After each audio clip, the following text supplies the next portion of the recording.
So your dad, a serial entrepreneur in his own right, and you're following his footsteps as well because you're not just an author. Tell us more about what you have going on. I talk to people about money all day. I literally work in finance, my 9 to 5, but I do crafting. I make t-shirts, the t-shirt that I actually have on. Love it. But just creating. Creating things that I feel people would like to have. Yeah. You know, just tools in their arsenal. Yeah. You know, shirts that empower people when they, you know, when you're walking in the street, you're like, oh. That's right. Yeah. I love that. You have a connection with Yes. it. And that connection for you and your dad, like the apple didn't fall too far from the tree, right? It did not.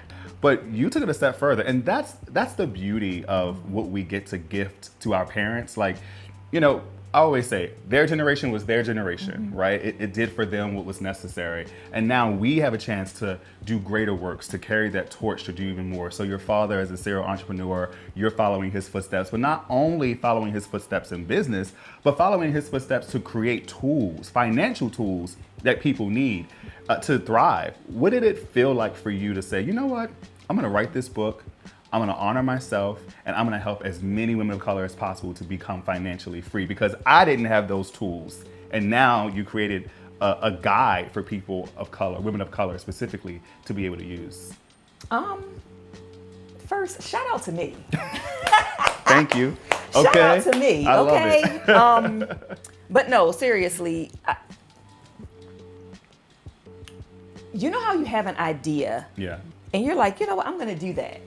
And then you start getting into the idea and you're like, I'm not gonna do that. Fear sets in real Yes, fast. fear sets Yeah, in. And it can it's be- like, yeah. you know, and I completed it. And I was just like, I'm not gonna release this. Yeah. But all the while completing it, I was like, yes. I was like, people need these. People need this. I'm like, these are all the things that I've actually been through. Yeah. So it's not like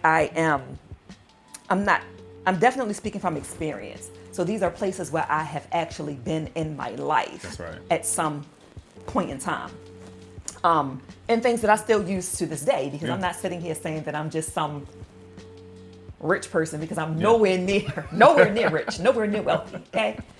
But there's still tools that I use to this day. Savings challenges, the debt tracker, the expense tracker, the budget tracker, like are tools that I literally use to this day, if not every day. So it felt, again, definitely scary, because it's like, you don't know how people are going to perceive you. People are going to perceive your works. But I definitely knew that my community was out there somewhere. Yeah. Somebody that needed, you know, the tools that I actually have, and just wanted to hear my voice, wanted to hear what I had to say in a tone that felt, you know, familiar to them. Yeah. Somebody that actually looks like them. That's right. Versus somebody that doesn't, you know, somebody that's using big words and you don't know what the hell they're talking about. But yeah. Yeah.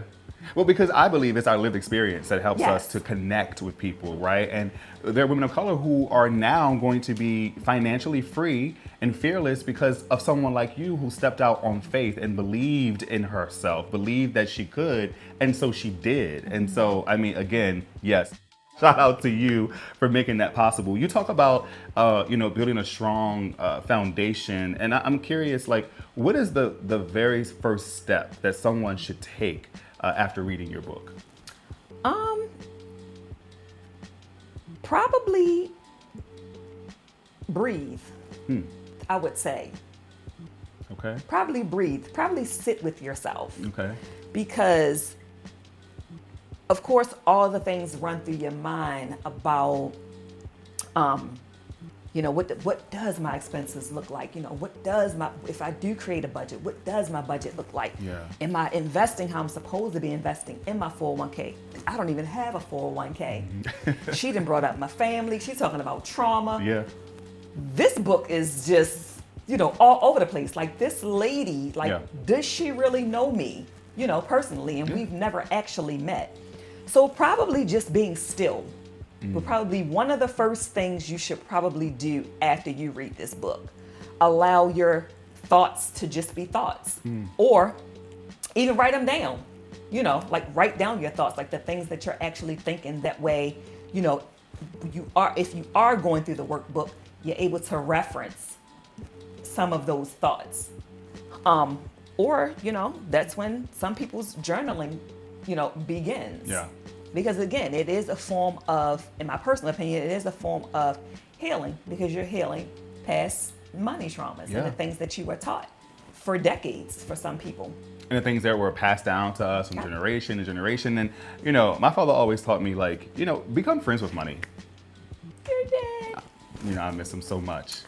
But it's like, become friends with money. Yes. It's just money. It comes and it goes. And if you do right, it'll keep coming. In abundance. But in abundance. And you'll be able to learn how to invest and to save. And I love that you said just breathe after reading it. Because I imagine there are a lot of people who may get this book and considering what you're offering them, and they look at their finances and they're like, well, I'm too late to the game. I can't even figure this out. What would you say to that person who, after they've read it and they're breathing and they're like, I'm overwhelmed, I can't do this? What would be the first recommendation that you would give them? I would probably first say that's an excuse. And we've all had them, because of course, at any age, I'm just going to speak on the Black community. We all feel at some point, in some way, shape, form, or fashion, that we are behind somewhere. The people that didn't buy a house at 20, they feel like they're behind. The people that didn't get a six-figure paying job, or don't have a six-figure paying job, they feel that they're behind. That's right. So my thing is, start where you are. Start with what you have. That's right. Because ultimately, that's all you have. Yeah. But also, too, if you can't manage what you currently have, when you do get that six-figure job, you won't be able to manage that either. Yeah. Or if you do hit the lottery, you won't be able to manage that either. So you have to be able to manage and maintain what you currently have and grow that. And then whatever you receive in abundance or an increase, or, then from there, you'll actually know what to do with the money that you receive. I love that. At that point. Start where you are and manage what's in your hands. And honor what's in your hands, because the reality is what's in our hands is so powerful. It may not look like much. And I think that, the power of comparison can be a very tricky, horrible thing.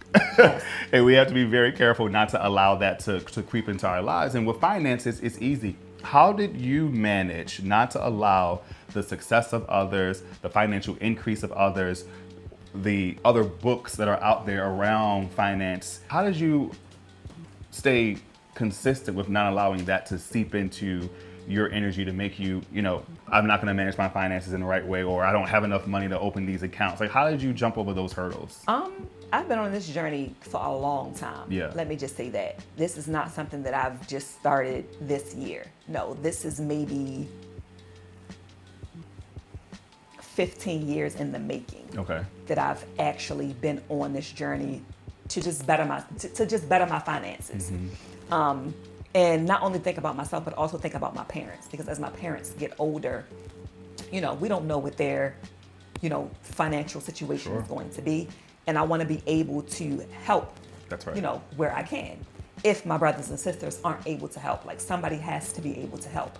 So I don't only do this. I'm not only on this journey for myself. I'm on this journey for them. I'm on this journey for my nieces, my nephew, my godson, who's in college. Yeah. So I am on this journey not only for myself, but for my loved ones.